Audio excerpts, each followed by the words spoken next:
Doctor Niyas Nasees dentofacial orthopaedic dental clinic Chullickal, doctor Niyas Nasees new smile dental clinic Kumbalangi വഴി.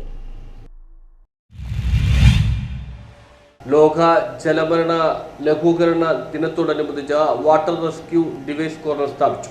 ലോക ജലമരണ ലഘൂകരണ ദിനത്തോടനുബന്ധിച്ച് IRW കേരള മുങ്ങി മരണങ്ങൾ കുറയ്ക്കാൻ രക്ഷാപ്രവർത്തനങ്ങൾക്ക് ഉപയോഗപ്പെടുത്താവുന്നതും സ്വയം നിർമ്മിച്ചെടുക്കാവുന്നതുമായ ഉപകരണങ്ങൾ പൊതുജനങ്ങൾക്ക് പരിചയപ്പെടുത്തുകയും അവ നിർമ്മിക്കാൻ പരിശീലനം നൽകുകയും ചെയ്യുന്നു. ഇതിന്റെ ഗ്രൂപ്പുതല ഉദ്ഘാടനവും വാട്ടർ റെസ്ക്യൂ ഡിവൈസ് കോർണർ സ്ഥാപിക്കലും കൊച്ചി തഹസിൽദാർ S. ശ്രീജിത്ത് ഉദ്ഘാടനം ചെയ്തു. 2021 ഐക്യരാഷ്ട്രസഭയുടെ ജനറൽ അസംബ്ലിയിൽ വെച്ചിട്ടാണ് ഇങ്ങനെ ജൂലൈ 25 ലോക ജലമരണ ലഘൂകരണ ദിനം അല്ലെങ്കിൽ വേൾഡ് ഡ്രോണിംഗ് പ്രിവെൻഷൻ ഡേ ആയിട്ട് ആചരിക്കുന്നതിന് തീരുമാനിച്ചു. അതിനുശേഷം തുടർച്ചയായിട്ട് ഈ ദിനം ആചരിച്ചു വരികയാണ്.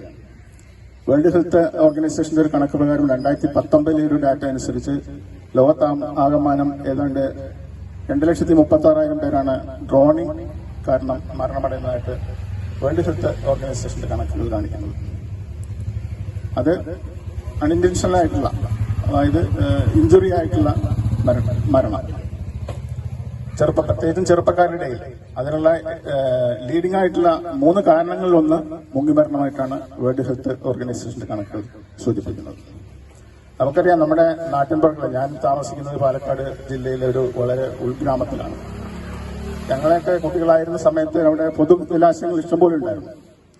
ഇന്ന് ജലാശയങ്ങൾ നമുക്ക് അപരിചിതങ്ങളായി, കൂടുതൽ അപകടകരം. ജമാൽ കങ്ങരപ്പടി അധ്യക്ഷത വഹിച്ചു. നഗരസഭാ കൗൺസിലർ MHM അഷ്റഫ്, അബൂബക്കർ, സെയ്ദ് മുഹമ്മദ് എന്നിവർ ചടങ്ങിൽ പങ്കെടുത്തു. Zainuddin Umari, CA Shafeeq, Naseer PA, A Jalal എന്നിവരെ ചടങ്ങിൽ ആദരിച്ചു. News bureau, Mattancherry.